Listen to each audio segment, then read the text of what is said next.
Hey guys, it's Tim Gillette. I'm here with another episode of the Tim Gillette Show, and I've got a guest for you today, Eva Fanari, all right, who actually I was introduced through TK, who was on just a couple weeks ago, and I'm just like everyone else, going to get to know her on screen. Now, I've had a little bit of a chat with her before we're going live, so I got a couple ideas. And I've looked at her website, so I've got a little bit, but I'm going to find out about her uniqueness and everything. And I'm sure she's got a great story, all right, because basically TK highly recommended she come on the show. Eva, how are you? Hi, Tim. I'm doing really well. How are you? I'm good. I'm good. What are you doing now that we're all stuck at home? Oh, I have a very busy schedule with my solitude in my house, and not really solitude. I have two kids. We have to do math every day, and I love math. So this is not a torture for me, maybe as much as it can be for some other parents, because already middle school math can get a little tricky. And then I'm a proud mom of an Australian shepherd who requires a walk in the desert every single morning, and we do that as well. But usually around 2 o'clock, right around now, my schedule sort of frees up a little bit. So I get to do stuff that I like reading and writing and speaking. Mm-hmm. So, you've got a routine or a schedule even in this time right now where you're working at home, right? Yes. Okay. Did you work from home before? So I am a full-time real estate broker as well. I am very flexible in my schedule. I get to do my own schedule or make my own schedule. But when we just went into the whole lockdown quarantine situation, I was like a kid in a candy store. I stayed up until midnight watching Breaking Bad, which I hadn't seen, but it was filmed here in Albuquerque. I thought it would be a good time for me to catch up. And for like 3 weeks, I went to bed whenever and woke up whenever, and this is not working for me. Nothing really gets done if you live that life. So I am back to going to bed at 9:30 and getting up early and getting things done. Wow. Well, wait a minute. Now, my wife goes to bed early too. She's an earlier to bed person than me. I'm a later, and then I get up later. What is your normal wake up time in the morning? So before the whole COVID shutdown, I usually wake up at 5:30 in the morning. Is that late? Okay. Because different things to people. No. Eva, when I worked for Starbucks, I had to do a morning shift, right? The first time I ever did it, and I walk in and I said to my, the shift manager, I said, it was dark and everything. I'm like, what are we doing here this early? I mean, God's not even up yet. And he says to me, I mean, he was quick-witted, and he goes, well, when God does get up, we have to have his coffee ready for him. Oh, there you go. Exactly. Like, who gets up at that hour in the morning? Yeah, and well, there are folk who do. I heard Oprah Winfrey gets up at 4 o'clock every morning.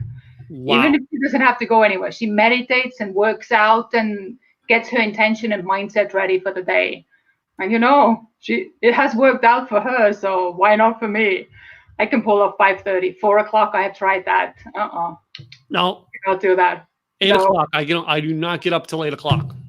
Yeah, well, I think that's pretty early. I once had a philosophy professor, and we tried to get our philosophy class from 4 o'clock to 3 o'clock, and he couldn't. He said no, it's just too early. Like 3 p.m. was too early for him. He could make it by 4 p.m., but yeah, people are different. Yeah, but I stay working till midnight. Some nights I work till 1 a.m. Even in this, like my wife will go to bed like 9:30, 10 o'clock. I'll come up to the office and do 2 more hours worth of work, prepping my day for the next day. But she gets up really early, about 2 hours before me. And she does, she has the silence of the house in the morning to herself because she's working from home now. So it's easy. It's unique how each one of us have different patterns. Yeah, it is unique. Yeah. But if you ever get a chance, Tim, wake up really early and go out for a walk. It's the time where most people are still sleeping, and you can actually hear the earth breathe. It's magical. It's magical. Cool. So, now that we know our schedules and stuff, so you said a little bit about you're a realtor. All right. What else what else did you do or do you do now that this and business? So I'm also a speaker and trainer and writer. I have a blog. You can find me at evafanari.com. But I train people in conflict management. And it's kind of a topic that's really close to my heart for so many different reasons. And I speak on that topic, I train on that topic, and I have sort of two different aspects when it comes to this topic. There is a conflict that we have with other people, let's say, be it your clients, be it your co-workers, be it your superiors at work. And then we also have a conflict within ourselves.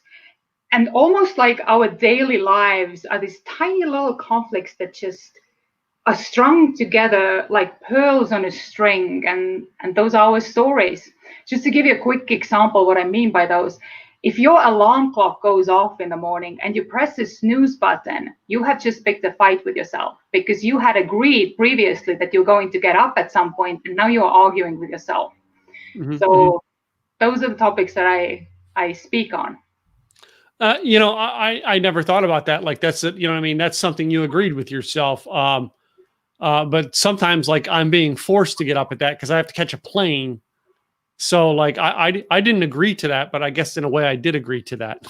Yeah, most of us live in the world, at least in the United States and in the Western world, that nobody's really putting a gun on our heads to do anything. If you don't like your job, we are pretty free to find alternatives. One way or another, we can make it happen. We have the freedom to do so. And it's something precious, and we take it for granted because I was born and raised into a system where that freedom did not exist. Oh, wow. You did how we were told. And perhaps you have heard my accent. So I'm from Estonia. It's a former Soviet bloc country, and I was born and raised there. Well, you're born and raised there. When did you come here to America? I came to the United States in 2005, and I got a scholarship to a university on the East Coast. And I was 26 going on 27 at the time. Mm-hmm, mm-hmm. So now you've told us your age. All right. You can't say anything. Yeah. When we you've given it away. It's a level. It's really not an age. It's the level I have reached. Oh, okay. Well, that's the more positive way of looking at it. Yeah. So, I mean, one of the things I wrote down in here is you talked about, working with people in conflict is, have you, or were you in something where you basically got into a world of like fighting against yourself or fighting against parents, something like that made you go down that path? Oh, yes, absolutely. As I said, I was born and raised into a system of conflict that was founded on conflict, that thrived on conflict and fear. And the whole idea of knowing how to manage a situation where the emotions begin to run high was pretty new to me, because the entire Soviet bloc space on this planet, if you will, is pretty conflictuous to this day. If we have something to say, it gets said out loud and fast, and people are not necessarily as standoffish about confrontation as Americans in general are. But American culture thrives on win-win situations. And when I just first moved here, this was a new concept for me. So I know how to live your life when the possibility for a serious confrontation is constantly in the air. And now living in the United States, where people, for the most part, are sometimes to the other extreme. We don't, or Americans in general, don't always speak their minds in order to avoid a conflict. But yeah, so I was like, I'll give you an example from my childhood, how that sort of looked like. I was 7 years old when I first learned how to put together a Kalashnikov. We spent time and time in bunkers from early on to, practice for this big, bad enemy to come and take us down. And the school system was very authoritarian and talking down to kids. And you sort of had to learn to fight for yourself at a really early age. So I don't necessarily look like somebody who has been through some serious military training since the age of 7, but yeah, that's how I grew up. And it's not necessarily fun to live in that survival mode all the time. Well, and being in that survival mode and the way you grew up, all right, would you say that now in your personal life, Do you let your emotions make any of your decisions, or are you more of a logical thinking person? I think by nature I'm a very logical thinking person, but there are definitely situations where I can get triggered and then the emotions run high. It's a learned skill to handle conflict well. Mm-hmm. Very few of us are actually born with this wonderful trait to go into any situation and be able to calm everyone else around you down as well. Mm-hmm. But it is learned, and I have done some serious study during my studies of history when I was studying history, and also just continued it once I had kids and became sort of a family person. Mm-hmm. But yeah, there are definitely emotional triggers, but that's part of the whole learning process, is knowing when you might get triggered and then what to do next. What are the steps you take next? Mm-hmm. And is that when I speak about the emotional or logic, is most of the people who come to you for help, clients and stuff, most of them are making a lot of their stuff on emotional choices rather than logic? I think it's like mostly we get into a bad situation, or we behave in the way that when we look back later, we wish we had said or done something differently based on emotions. We all come with a baggage, it doesn't matter whether it's a good baggage or a bad baggage or how we label it. We have our stories that we bring with us every single day into every single situation. And what can be emotionally upsetting for one person is not necessarily emotionally upsetting for another person.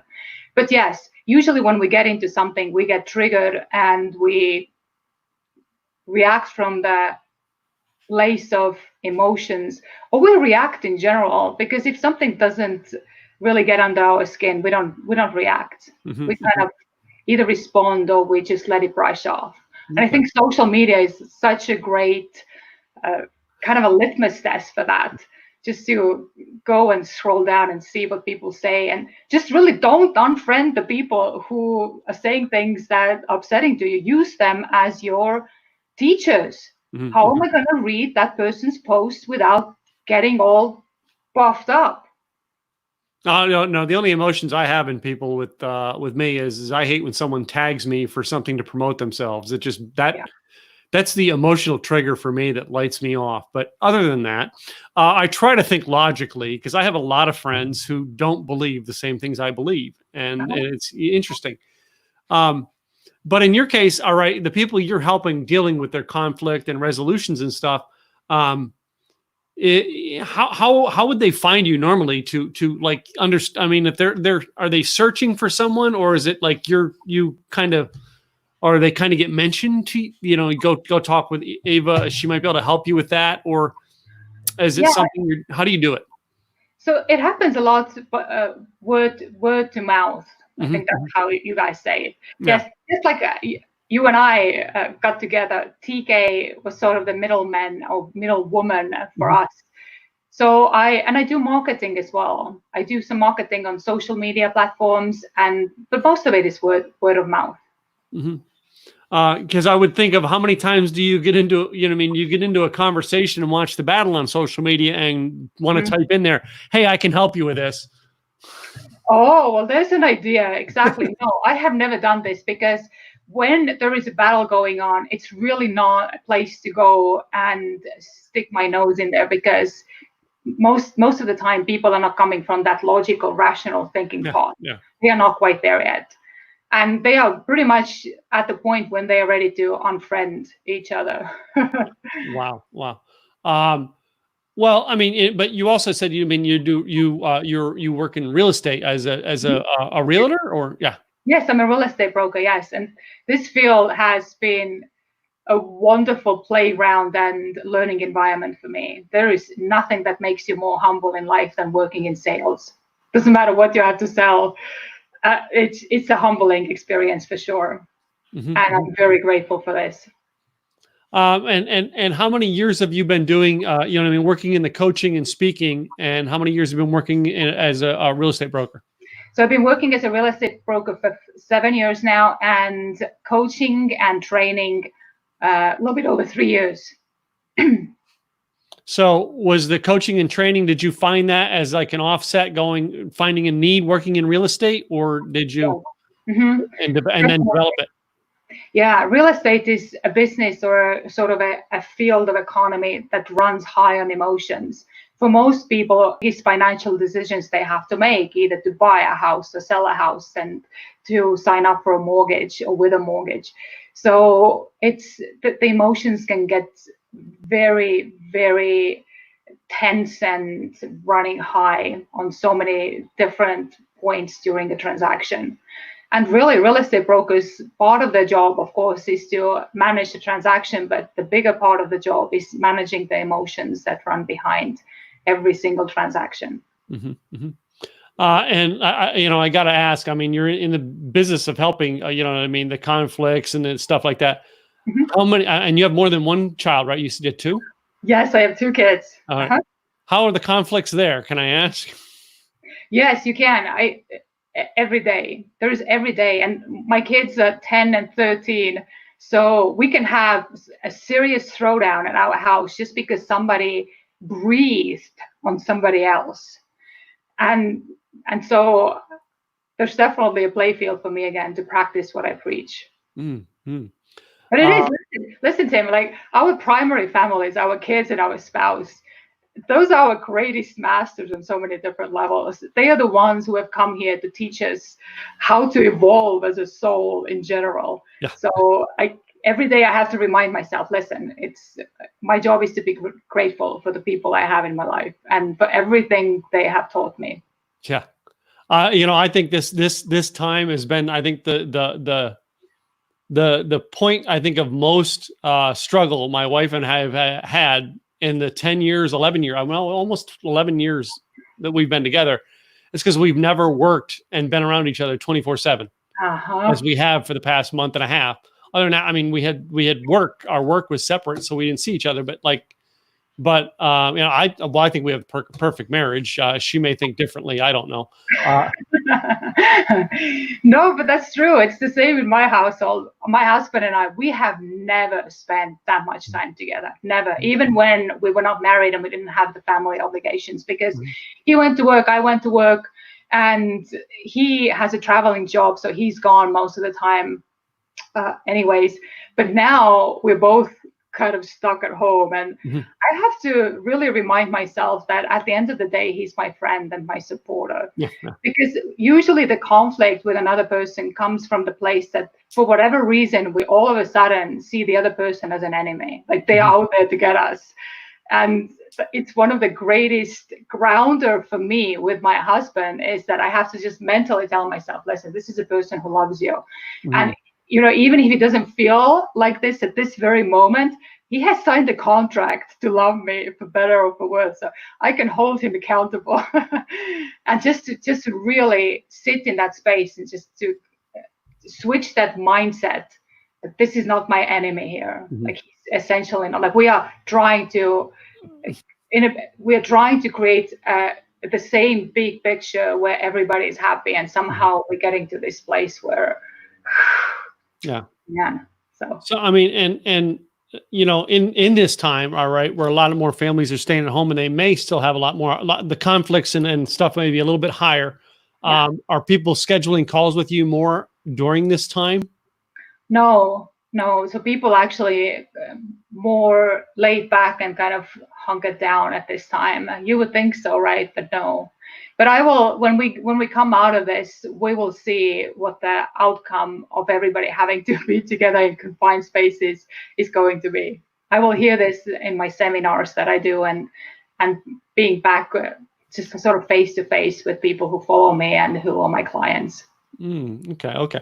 Are your clients calling you? Your clients not calling you then as much one-on-one? They're basically in groups or class settings? They're usually in groups. I don't do a lot of one-on-one work. I have done in the past.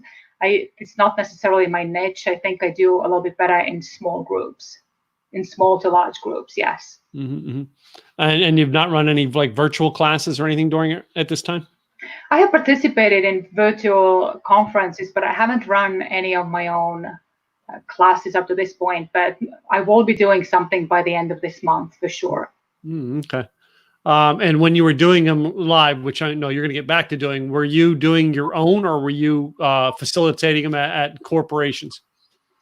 I do both. I do some for corporations, but I also facilitate my own classes, and I do those in public library in Albuquerque here. And in those public library seminars, I mostly handle those conflicts that we have with our immediate family and within ourselves. And for corporate clients, I do trainings in handling conflict within the organization with other people mostly, and with the clients. So the public library, do you host them like, are they hosted as like classes that are available to the library, or is that something you market, you just rent the space? I just rent the space and I market it to outside, but they're open for everybody to come, whoever is around and whoever has interest in a specific topic that I'm talking about on that specific day. Everybody's welcome. What got you started to want to do that and run the classes like that? I'm just curious. Yeah, so this is actually kind of a longer story, but when I landed in this country, I came to study here, right?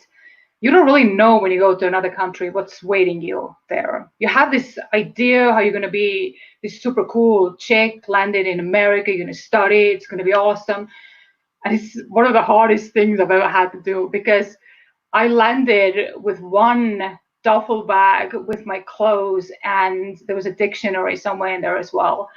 And like after this long flight and delays and whatnot, because there was a big snowstorm in New York, so there was a 48-hour delay to the university where I was going to study. I found myself in a room with one bed, one dresser, and one desk. I didn't have a TV, I didn't have a phone, I didn't have friends, I didn't have a network, I had nothing.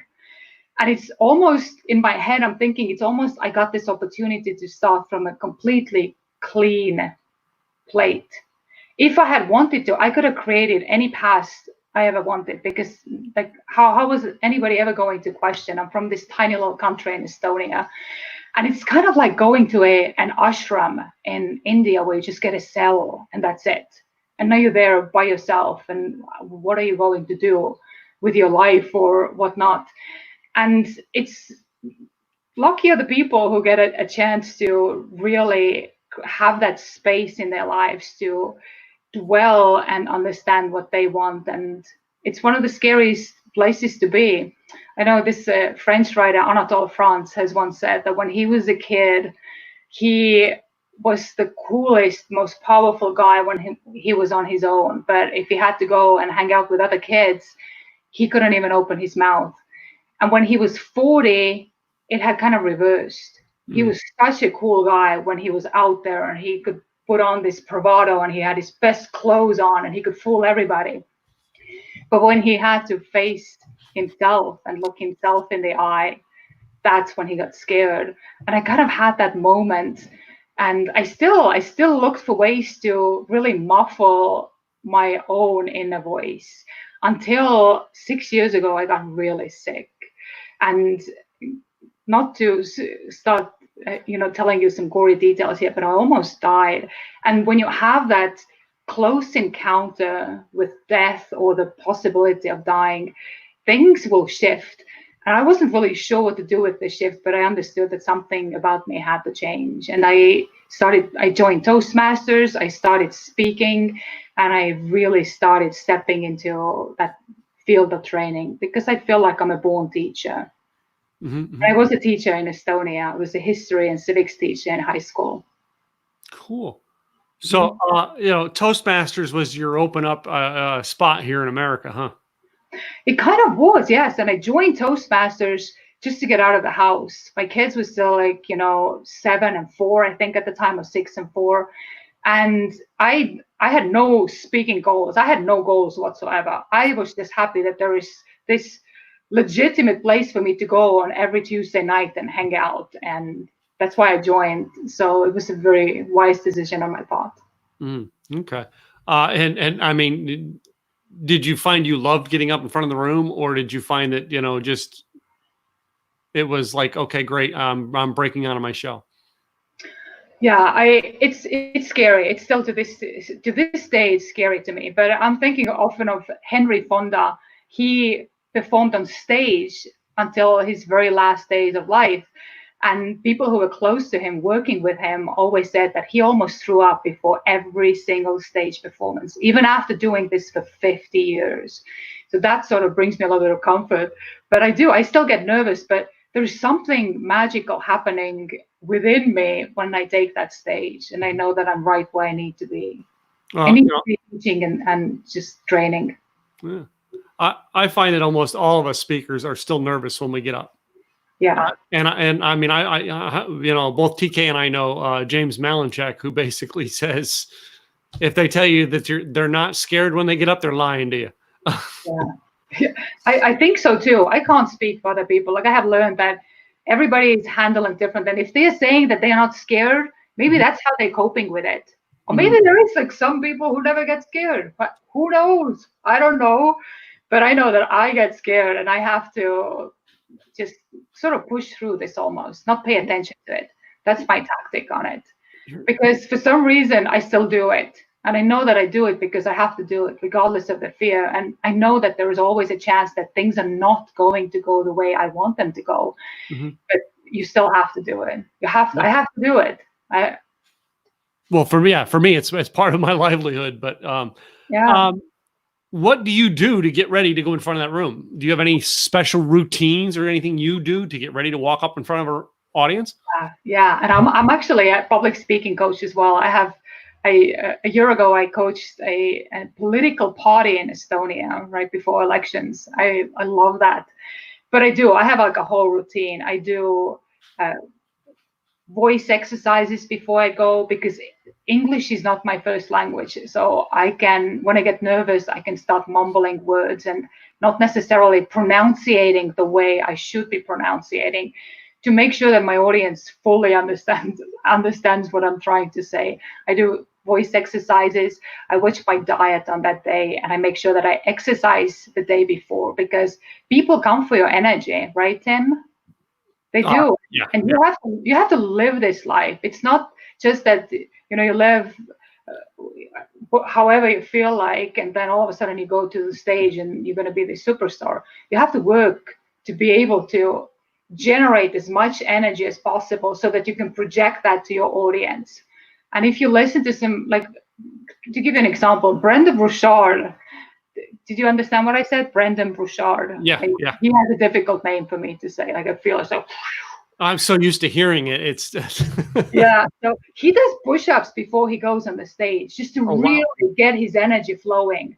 And like I really like Gabrielle Bernstein, and she does like meditation. Everybody needs to leave the room and she needs to set that intention and like get in touch, whatever the source she's getting in touch with, to have the best she can give to her audience. And I sort of like that, and it pays off.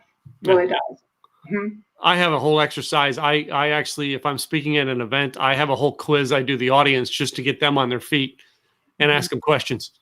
Yeah. And it's like the first 6 minutes or 8 minutes of my speech. And if you've got a 20-minute speech, I waste half of it asking the questions. That's how I get comfortable. I think it's a really good trick. Like it's good to build that audience interaction really, really fast. And it doesn't matter. This is not just for speakers. It's for anybody who has to interact with people who they don't know well. I just met a client, a possible client yesterday, the real estate business. And now I know that I have about 3 minutes to build rapport with these people. And if I can't have that warmth, like that moment of warmth in between us, it's probably not going to happen that we will end up working together. But that's on me because I'm the professional here. She didn't have to come to the house or to meet with me and think, whoa, I need to really, break the ice here fast. No, it's on me, and it cannot be overemphasized like that first chunk of time. Some people say it's 30 seconds, some say it's 3 minutes. Whatever works for you, but I think you're on the right path. Yeah, I mean, and my coach, I mean, he gets up and throws T-shirts. That's how he does his. Okay. Yeah, I mean, I've seen so many people do so many different things, and all of them are to get used to being up there in front of the room. But I mean, you brought up some interesting things about how you used to get ready. I don't know if you've ever seen the movie. It was called The Cutting Edge. It was a late '90s movie about this couple that met. He was a ice hockey player and lost part of his vision at the Olympics, and she was a couple skating and lost her partner at the Olympics. And then they get together, and their first competition together, he's like all sick and as a figure skaters, and she goes, "What's wrong?" And he goes, "Well, I always get sick." He says, "The first 10 minutes are the worst." And she goes, "Our program's like 3.5 minutes." And he goes, "Okay, 6.5 minutes after we're done, I'll be fine."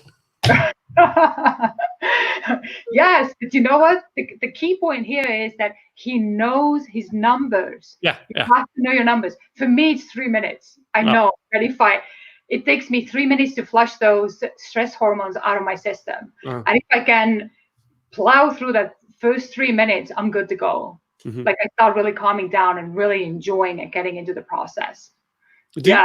Are you a fast talker on stage? I'm a fast talker on stage. Are you a fast talker, or are you really slow? I am fast, and I feel like I need to talk, kind of maybe work on it a little bit, not to be as fast. Because what do you think? Let me ask you this, because you have had to listen to me now for 30 minutes. Do you feel like I'm speaking too fast? No. Okay. Yeah. But I listen to fast speakers, and I'm a fast speaker myself. So no, you're fairly right. Very even keel. Okay, cool. Yeah. Because my mom always says, "Well, you just do fast. You do fast," and I'm like, "Okay, I'll try, Mom." And well, I mean, it's all different. I mean, different. It's like when I seen my coach be a fast speaker, I was okay. That's probably why I related to him more than anything. And my speaking versus my interviewing, two totally different me's. But they're both me. And that's what's weird is most people don't get that you just got to be you where you're at and figure it out. Yes. And you have to be you, because you will attract the people who like you. Mm-hmm. You don't need to pretend to be someone you're not, because you will attract the wrong crowd to begin with. Mm-hmm. Not the wrong crowd, but not the people necessarily who would. The people who are meant to work with you, is that what you're trying to say? Exactly. That's what I'm trying to say. Yes. Just be yourself. Yeah. And I am a fast speaker. I know. I'm even faster in my native language. So that part is kind of it's helpful to me that English is not my first language. It definitely slows me down a bit. So let me ask you about, when you first came here, a year after you're here, all right, do you feel like this is home, or how long did it take you to feel like this is home now? Oh, that's a great question, Tim. Thanks for asking this question. To this day, I don't feel that there's a country that's my home. Listen, America has been exceptionally kind to me. Thank you. I cannot thank this country enough, and all the people who have crossed my path. But what I'm about to say may sound a little corny to you, but I truly feel like I'm a citizen of the planet. Like a global person in the best sense, and my citizenship would be best described as humanity. If I lose sleep, it's because of the humans everywhere, and I know this because when I almost died in that emergency room 6 years ago, do you ever think, Tim, like what would be my last words, or what would be my last thought before I went? I have a really good idea what my last thought is, because I've been there. And surprisingly, it wasn't, my kids are not going to have a mother. My kids will be cared for. They have a loving father, and I am from such a big family and whatnot. And of course, I want to be there for my kids. It's very important to me. I love my kids, in case anybody there is questioning it. But my biggest concern was how did I help just like people, like that average human everywhere in the world? Like that's my greatest concern. Yeah. I don't answer your question at all. Yeah. It's like I've never thought about what that last thought would be. I always would hope I would say something funny to make them laugh. I know. It's the part of me that just wants to make everybody happy. As like I would try to do something to make everybody laugh. Yeah, and my what I mean? My family would be crying, and I'd be trying to make them laugh. Yeah. Well, there you go. Maybe there's something, for you to think about. You should maybe have like a couple of cool things to say. Ask your audience, what do you think would be the coolest thing to say, and then practice so you're ready. Because listen, another lesson I got from 6 years ago is that you don't know when it's your time. We have no way of knowing, but it could be the next minute. You gotta be prepared. If there's something important you wanna say to the world before you cross over to wherever you believe you're gonna cross over, it's good to be prepared. So interesting stuff that I never thought I'd be talking about. Anyway, this has been an interesting conversation today. All right, getting to talk to you about this and finding out, your story coming across the planet from one side to another. Yes. And I've loved having you on here. What is a place, Eva, where people can get a hold of you and find out more about you? Yeah, I think the best place to go to is evafanari.com. There is contact Eva. You just fill in the information and shoot me an email. But also, if you just Google Eva Fanari, there are not a lot of us out there. You will either get to my real estate page or to my actual page, evafanari.com. And my phone number is out there as well. Feel free to call me. Feel free to send me an email, which contact me on Facebook, and let's see what we can do. And we didn't connect on Facebook yet, did we? No, I don't think so. But I did look you up. I think I clicked the join button for sure. Yeah. Oh, okay. Yeah, I had. Well, for mine is I have everybody going. So you guys know those people who are going is I have everybody go through it, a whole filtered, our whole funnel system. So I know who's coming on my show. And I have it down that way so that they have emails. They know. I'm trying to make all my guests so comfortable. By the time they get to the show, they're like, well, I love your process. But that's what I do. But it's been interesting having you on the show. All right. And I hope more people go out and check into you over at your website and everything. But I've got to close my show out, and I've got to play a game with you. You heard about my game, right? I sure have. Yes. You're not afraid, are you? No. You're the first. You're the first. I make people tremble with my game, and I think next season I'm going to change my game so they can't come prepared anymore. Oh, okay. I'm not prepared though. You said there will be a game, and I was like, okay, cool. So here's how the game works, Eva, is I have about 9 questions here, and they're just 2 different choices, and you get to pick one. Okay. All right. Some of these you're probably not going to get, but some of them you'll be decided on right away. Okay. So, the first one I ask is because I want to find out who the sci-fi people are, and that is Star Wars or Star Trek. Star Wars. She knows about Star Wars. You're cool. I know about Star Trek as well. For some reason, the Star Wars never made it to the other side of the Iron Curtain, but the Star Trek did. Oh, wow. Weird. And I was just like, I thought it was the weirdest show ever. So I prefer Star Wars. Yes. Wow. Cool. I was wondering. I thought that was going to be one like you go. I thought you were going to say like I never heard of either. I really did. I was surprised you've heard of them. My expectations have been changed. How about this one? Beach or mountains? Mountains. Mountains? Well, come on. You live near the mountains in New Mexico. I live near the mountains. Yes, I'm very happy with the mountains. I like high spaces and wide open spaces, and beach is wide open as well. But beach is restless for me. How about this one here? Would you rather dress up or wear yoga pants? Dress up. Dress up. Mm-hmm. Okay. How about taco or hamburger? Taco. Taco. Come on, you live in Mexico. I live in Mexico. Yes. But still, the tacos are better in Texas and Arizona than they are in New Mexico. My opinion. Oh, you might have to edit that one out. But yeah, tacos for me over hamburger. Yeah. How about wine or beer? Neither. Neither? Don't drink? No.